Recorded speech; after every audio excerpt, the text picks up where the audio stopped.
Reading the Railway Series, Episode 5, Troublesome Engines. Dear friends, news from the line has not been good. The Fat Controller has been having trouble. A short while ago he gave Henry a new coat of green paint, but as soon as he got his old color back again, Henry became conceited. Gordon and James, too, have been getting above themselves. I'm glad to say, however, that the Fat Controller has quite kindly but firmly put them in their place, and the trains are running as usual. I also hope that you will like meeting Percy, but we shall be hearing more of him later. The Author. Story 1. Henry and the Elephant. Henry and Gordon were lonely when Thomas left the yard to run his branch line. They missed him very much. They had much more work to do. They couldn't wait in the sheds until it was time and find their coaches at the platform. They had to fetch them. They didn't like that. Edward sometimes did odd jobs, and so did James, but James soon started grumbling too. The Fat Controller kindly gave Henry and Gordon new coats of paint. Henry chose green, but they still grumbled dreadfully.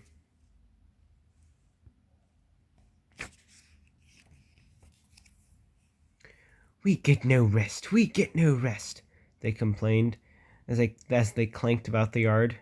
But the coaches only laughed. You're lazy and slack, they answered in their quiet, rude way. But when a circus came to town, the engines forgot they were tired. They all wanted to shunt the special trucks and coaches. They were dreadfully jealous of James when the Fat Controller told him to pull the train when the circus went away.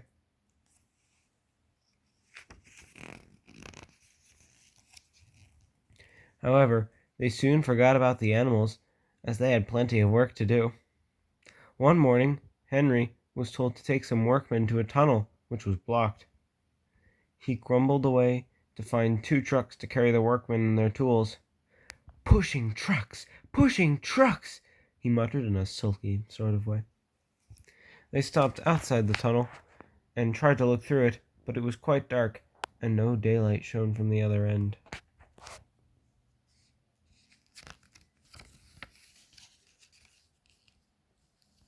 The workmen took their tools and went inside.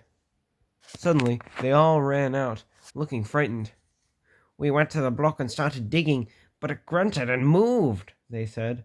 Rubbish, said the foreman. It's not rubbish. It's big and alive. We're not going in there again. Right, said the foreman. I'll ride in a truck and Henry shall push it out. Wheesh, said Henry unhappily. He hated tunnels. He had been shut up in one. But this was worse. Something big and alive was inside.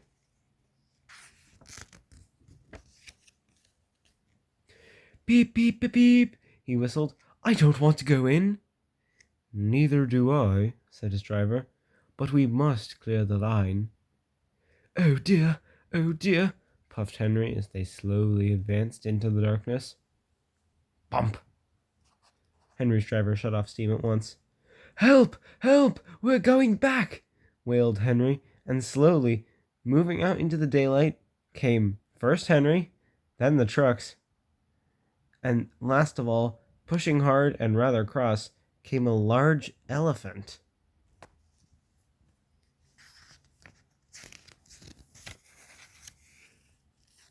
Well, I never did, said the foreman. It's an elephant from the circus. Henry's driver put on his brakes, and a man ran to the telephone for a keeper. The elephant stopped pushing and came towards them. They gave him some sandwiches and cake, so he forgot he was cross and remembered he was hungry.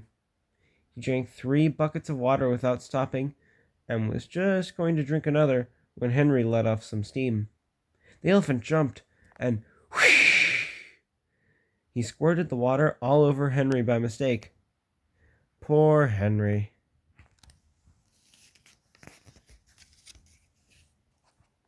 When the keeper came, the workmen rode home happily in the trucks, laughing at their adventure. But Henry was cross. "An elephant pushed me! An elephant whooshed me!" he hissed. He was sulky all day, and his coaches had an uncomfortable time.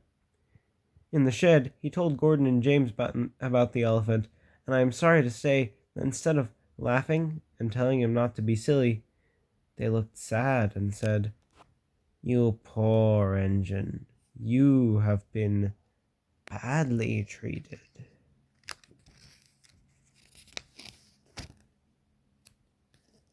Story 2. Tenders and Turntables. The big stations at both ends of the line each have a turntable. The Fat Controller has made them so that way Edward, Henry, Gordon, and James can be turned around. It is dangerous for tender engines to go fast backwards. Tank engines like Thomas don't need turntables. They can go just as well backwards as forwards. But if you had heard Gordon talking about it a short while ago, you would have thought that the Fat Controller had given him a tender just to show how important he was.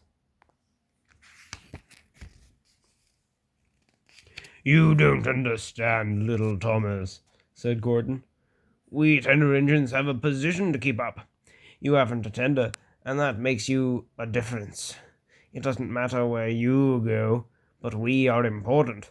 And for the Fat Controller to make us shunt trucks, fetch coaches, and go on some of those dirty sidings, it's not the proper thing." And Gordon puffed away in a dignified manner. Thomas chuckled and went off with Annie and Clarabelle.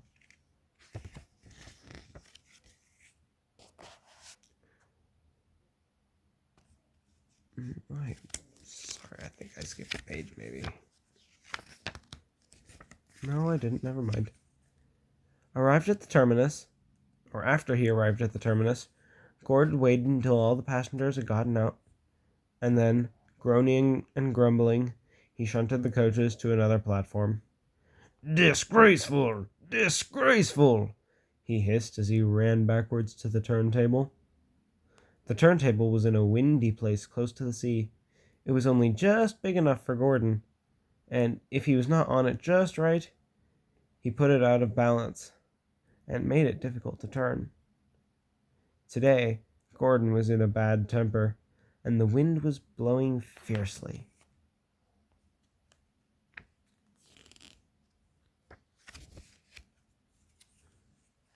His driver tried to make him stop in the right place. Backwards and forwards they went, but Gordon wasn't trying. At last, Gordon's driver gave up. The fireman tried to turn the handle, but Gordon's weight and the strong wind prevented him. The driver, some plate layers, and the fireman all tried together. "It's no good," they said at last, mopping their faces. "Your tender upsets the balance. If you were a nice tank engine, you'd be all right. But now you'll have to pull the next train backwards." Gordon came to the platform. Some little boys shouted, "Come on quick, he has a new tank engine."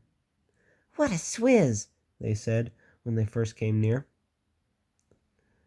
"It's only Gordon, back to front." Gordon hissed emotionally. He puffed to the junction. "Hello," called Thomas. "Playing tank engines? Sensible engine. Take my advice. Scrap your tender and have a nice bunker instead." Gordon snorted, but he didn't answer. Even James laughed when he saw him. "Take care," hissed James. Oh, wait, never mind. I apologize. "Take care," hissed Gordon. "You might stick too." "No fear," chuckled James. "I'm not so fat as you." Well, that's rather rude. I think James deserves a little bit of comeuppance.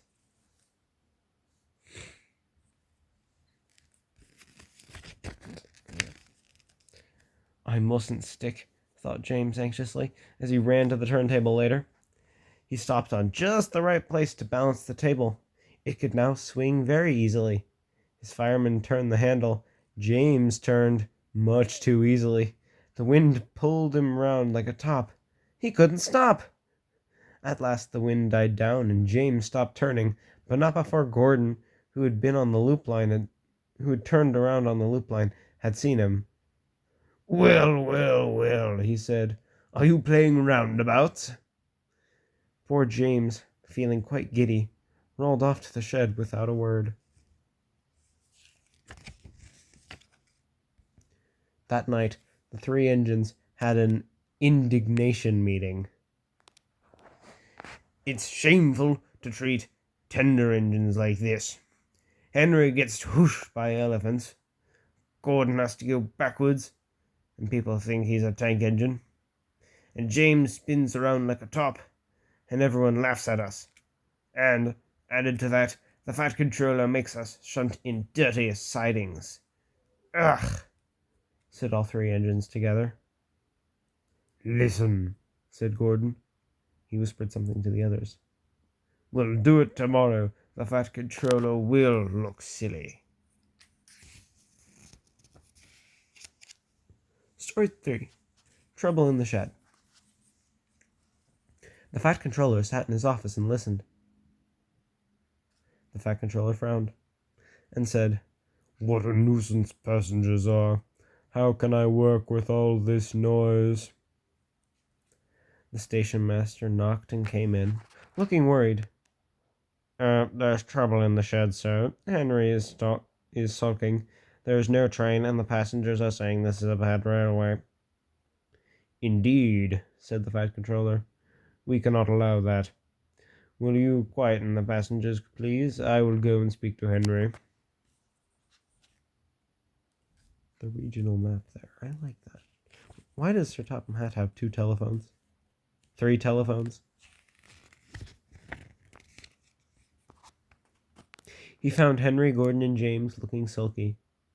"Come along, Henry. It is time that your train was ready." "Henry's not going," said Gordon rudely. "We won't shunt like common tank engines. We are important tender engines. You fetch our coaches, and we will pull them. Tender engines don't shunt." And all 3 engines let off steam in a cheeky way. "Oh, indeed," said the Fat Controller severely. "We'll see about that. Engines on my railway do as they are told." Henry and James are looking much too cheerful. He hurried away, climbed into his car, and drove to find Edward. "The yard has not been the same since Thomas left," he thought sadly. Edward was shunting. "Leave those trucks, please, Edward. I want you to push coaches for me in the yard." "Oh, thank you, sir. That will be a nice change." "That's a good engine," said the Fat Controller kindly. "Off you go, then." So Edward found coaches for the 3 engines, and that day the trains ran as usual. But when the Fat Controller came the next morning, Edward looked unhappy. Gordon came clanking past, hissing rudely. "Bless me," said the Fat Controller. "What a noise!" "They all hiss me, sir," answered Edward. "They say tender engines don't shunt. And last night they said I had black wheels." "I haven't, sir." "Have I?" "No, Edward. You have nice blue ones, and I'm proud of you. The tender engines on this railway do shunt. But all the same, you would be happier in your own yard. We need a tank engine here." He went to an engine workshop, and they showed him all sorts of tank engines. There were big ones, little ones. Some looked happy, some looked sad, and some looked at him anxiously, hoping he would choose them. At last, he saw a smart little green engine with 4 wheels. "That's the one," he thought. "If I choose you, will you work hard?" "Oh, sir! Yes, sir!" "That's a good engine. I'll call you Percy." "Yes, sir. Thank you, sir," said Percy happily. "I just wonder who these 4 engines are. That looks like Thomas to me. That looks like a recolored Gordon. That looks like a recolored Edward. Maybe that's a recolored Henry."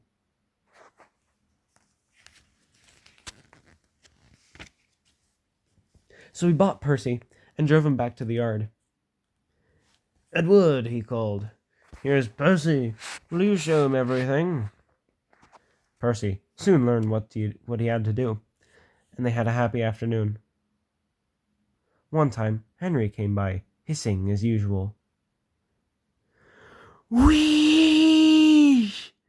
said Percy suddenly. Henry jumped and ran back to the shed. "How beautifully you wished him," laughed Edward. "I can't wish like that."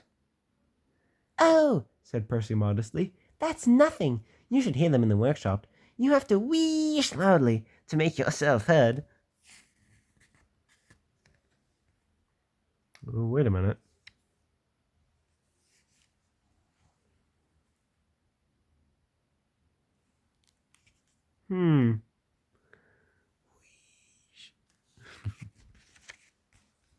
The next morning, Thomas arrived. "The Fat Controller sent for me. I expect he wants help," He said importantly to Edward. "Shush, shush, here he comes." "Well done, Thomas. You've been quick. Listen, Henry, Gordon, and James are sulking. They say they won't shunt like common tank engines, so I have shut them up, and I want you both to run the line." "Common tank engines indeed," snorted Thomas. "We'll show them." "And Percy here will help too," said the Fat Controller. "Oh, sir, yes, sir, please, sir," answered Percy excitedly. Edward and Thomas worked the line, starting at opposite ends. They pulled the trains, whistling cheerfully to each other as they passed. Percy sometimes puffed along the branch line. Thomas was anxious, but both driver and guard promised to take care of Annie and Clarabelle. There were fewer trains, but the passengers didn't mind. They knew the three other engines were having a lesson. Henry, Gordon, and James stayed shut in the shed, and were cold, lonely, and miserable. They wished now that they hadn't been so silly.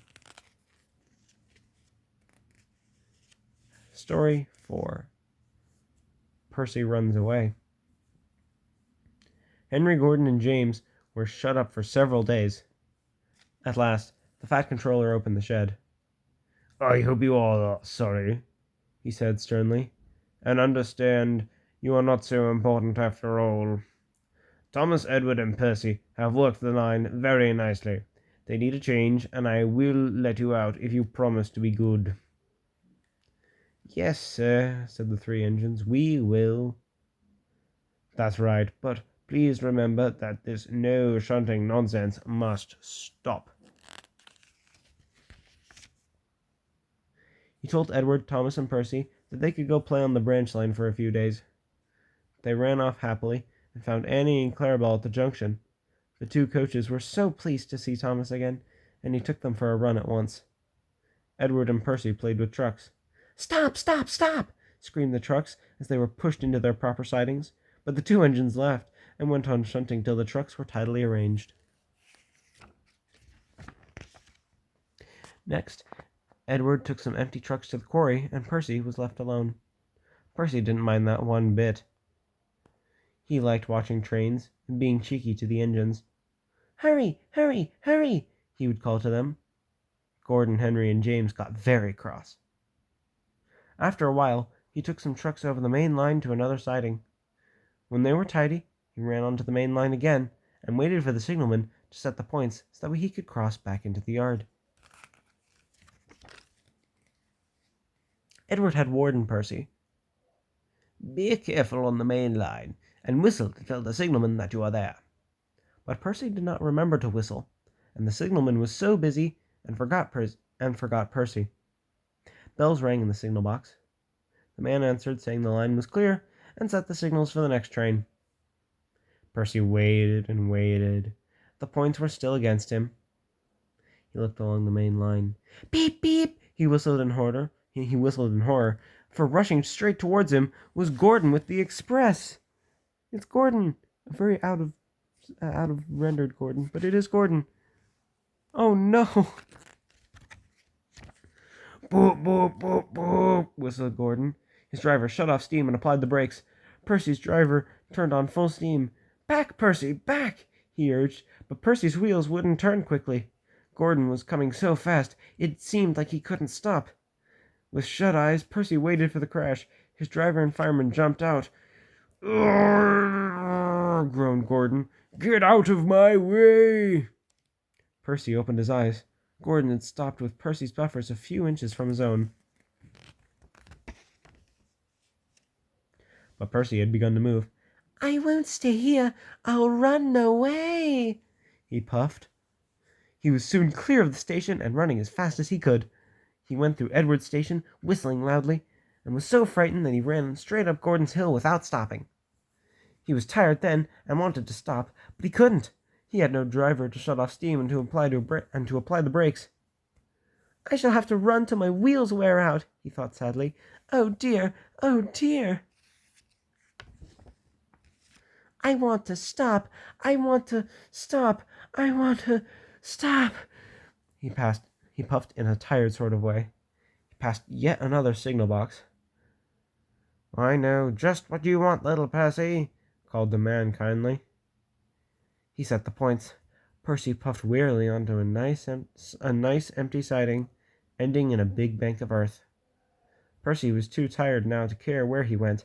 "I want to stop. I want to stop. I have stopped," he puffed thankfully, as his bunker buried itself in the bank. "Never mind, Percy," said the workmen as they dug him out. "You shall have a drink and some coal, and then you'll feel better." Presently Gordon arrived. "Well done, Percy. You started so quickly that you stopped a nasty accident." "I'm sorry I was cheeky," said Percy. "You were clever to stop." Percy now works in the yard and finds coaches for the trains. He's still cheeky, because he's that sort of engine, but he is always most careful when he goes on to the main line.